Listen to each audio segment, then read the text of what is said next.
All right, how'd you guys make out with the weather that we just had this past week? That's what we're getting right now. It's wet. So we're doing what we call Moochdocking. I think that's the best form of camping you can do. It's where you make some friends and then you go park on their land and use all their stuff for free. But so this is how we're set up. Just come up the end of their driveway, park the rig right here, but we're kind of far away from where the utilities are set up, whereas they have theirs under this cool pole barn, cool setup. Oh, the rain's really picking up now. So I have to set up a 80-foot sewer pipe to make it over to that area over there. I've done it like 2 or 3 times already. It's not the best, but it works, and if it works, that's what we're gonna do. Fortunately, we're able to hook up the water line too, but I just fill up the water, the fresh water on the rig. We have 150 gallons of fresh water, and it lasts us, I mean, it can last us all week, but we've been doing it like twice a week because we've been running the laundry quite a bit and such. So yeah, let's hook it all up in the rain and make it happen because the tanks are full. All right, I'll show you what I'm doing over here. So I got some new quick connects for my hoses, and that's actually pretty sweet. They're expensive. They're like 15 bucks a piece. So I think I spent like freaking $80 on these things. I don't know what they were, but so they're little like snap link things. So anyway, I have this short gray hose, and that's the hose I always use for flushing my tank, because there's a check valve in this black tank flush.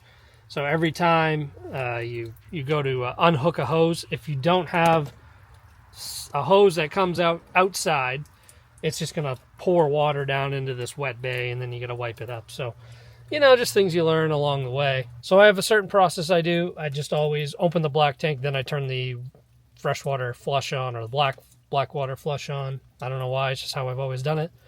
So yeah, really boring, really stinky. If you had smell-o-vision, you'd know, but this is the reality of RV life right here. It's the turd holding the turd. Look at him go. I gotta go get mine over there and hook it up to this one. I'll be back. You got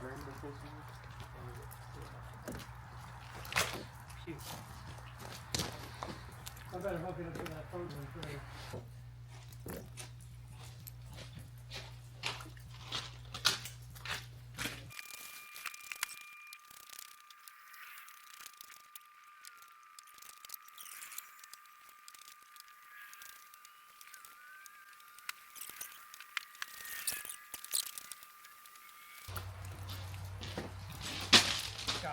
Alright, so I've already dumped the black tank and flush, so now I'm gonna move the water line over to my freshwater line here.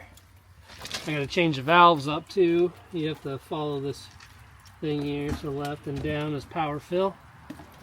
Go turn the water on. It's definitely the longest process. It takes so long to fill up these water tanks, they're so big. But also another key to Moochdocking, if you're going to be away from like all the utilities, I have this extension cord right here.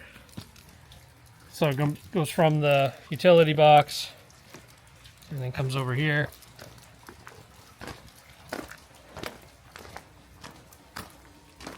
I have it set up with my watchdog and everything, just like you would like plugging it into the pedestal. That helps out a ton. Maggie, get over here. So that's a huge help. I think that's a 50-foot cord, and I mean, I have like 30 feet of cord laid out here. So that's been a huge help. That's helped us a lot when we've stayed at, you know, even at back home. I use it. You know, it's like a $200 cord, but boy, it saved me thousands of dollars from, you know, not having to be hooked up. So we just leave that hooked up all the time. That way there we have the power, because power is really the big ticket when you're boondocking. The water stuff's really not a big deal. Also, what you can do, which we did a handful of times before, was we had our tanks sucked out by like a septic company. So find whatever company's local, and they have like the adapter they can hook up to the RV and suck the tanks out. I've done that. You know, it's expensive. You know, usually it's a couple $100. You know, 100. I think it was like between 100 and 200, depending on where you were. So if you can stretch it out like a couple of weeks, it's not so bad. But we've done that before, like I said, and you know, all I do is hold the when they suck out the black tank, or when they suck both tanks out, I just hold open the valve in the tank and the on the toilet. You know, I push the pedal down like you're gonna flush a toilet. Because for those that don't RV, the toilets are different than your household toilets. When you open it, it's kind of like a vault toilet. It just goes down into the tank. So I do that so the vacuum from the truck that's sucking on the tank doesn't, you know, implode the tank. Some people, I guess it's happened to. So I, you know, if you open it up, I don't think it should be a problem. But do that at your own risk, of course. It's not ideal. They're not designed for that, but we've done it because it's worked. So we're the kind of people that we just do it. Whatever needs to get done, we just do. So, but yeah, I mean, it's totally doable. You don't have to be at the RV park. And like I said, I'd prefer not to be at an RV park. I don't really care for RV parks, even though we're always at them because we like hookups. So hopefully this summer we can get back into boondocking a little bit more, especially in like the next couple of months. It's a lot easier to do in the cold than it is the heat, because you can run the furnace. It doesn't take that much power, but to run the AC, you have to run the generator or have a upgraded solar system that's going to cost you a bunch of money. So that's what we do. This is a big debate in the RV community. I know it's probably hard for you to believe if you don't have one, but gloves. A lot of people I know don't use gloves, and I just have a hard time with that. It's like, yeah, you can wash your hands after, but I'm like, just use the gloves. But when you use the gloves, don't go touching everything either, you know? I touch the valves, but I also carry like wipes and hand sanitizer, all kinds of other things in here to help me keep things clean, because I wouldn't say a germaphobe, but I'm on my way to that, you know? It's not my favorite job, but it's what you gotta do. Another caveat to this $39.50 is you have 2 hookups for your sewer, which I'm going to tell you right now, and this will come out later too, because our last one only had 1, and I tell you, it makes a huge difference having 1 to 2, because I'd rather just have 1 hookup for the sewer pipe. Having 2, you have to have the splitter. It's just a pain in the butt, but, you know, I get it. The tanks are so far apart, but anyway. If I could redo it again, I'd probably not go with the one that has 2 sewer hookups. And you're going to watch me crawl under. It's underneath the slide, so I have to crawl under there to get it out. So, all in all, it just sucks.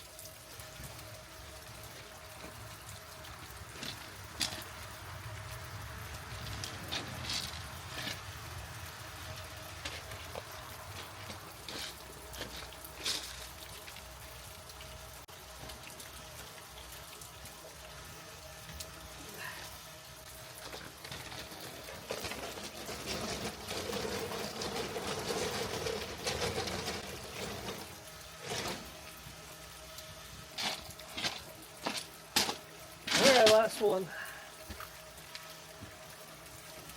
This weather sucks, but at least we're not getting the ice here. We're just south of it here in Mississippi, so we're not getting all that crap that's working its way from Texas all the way up to New England. But how you guys faring out there? I can only imagine. I always get a kick out of it. Sorry if you're from these places, but like those big cities like Philadelphia, New York City, Washington, D.C., Boston, you know, when you guys get these storms every like 5 to 10 years where it's like it drops 2 feet of snow on you.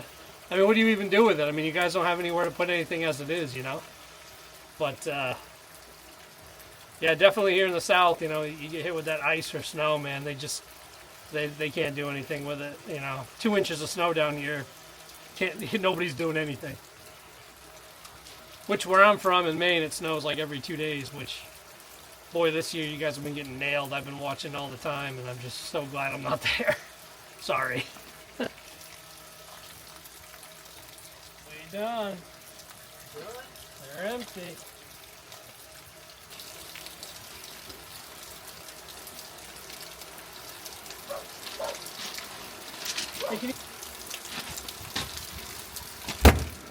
Alright, you guys gotta help me out here because Kate doesn't want me to film her while she's cooking.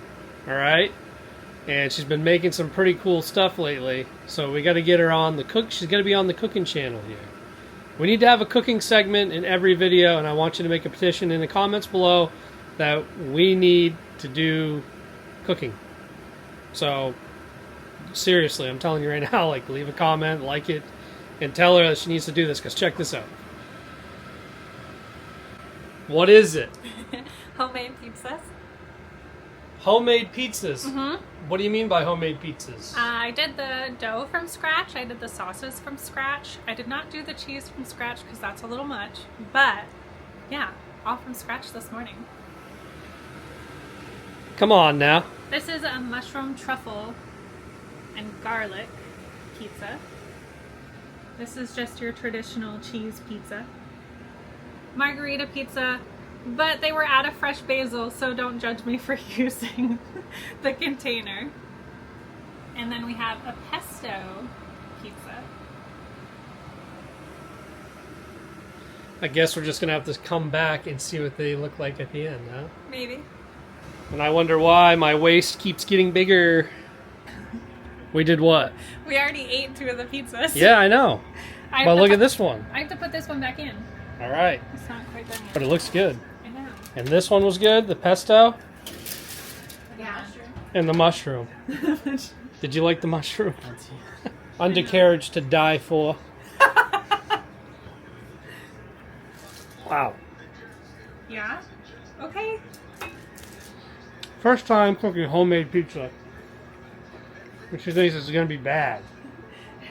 First time, and then I made 4 of them. Yeah. It's freaking amazing. Verdict? Give me a second. Yeah, put it in there. Delish. Verdict? It's good. So I Messy. The sauce. Yeah. Sauce is good. But like, so these ones I flavored the dough though. All right, last one. It's so hot. Yep, it's hot. Oh, man. Is that one your favorite? I don't know which one was my favorite. So anyway, make sure you leave the comment and support Kate on her endeavors. And leave your favorite recipes so she can cook us more food. There we go. We like to eat. You keep cooking. Yeah, baby John. They want the content. Do it. I know. Okay. You might have convinced me. We'll give it a try. All right, so it's officially cold here in Mississippi. We're down to like low single digits, feels like. And if you think I'm lying, here you go.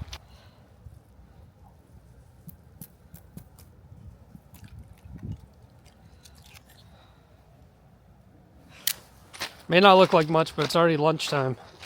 It's supposed to be cold until tomorrow, so tonight's going to get cold again. But the reason why I'm saying all this is you got to be prepared when you're in these RVs, you know, when it's cold like this. And again,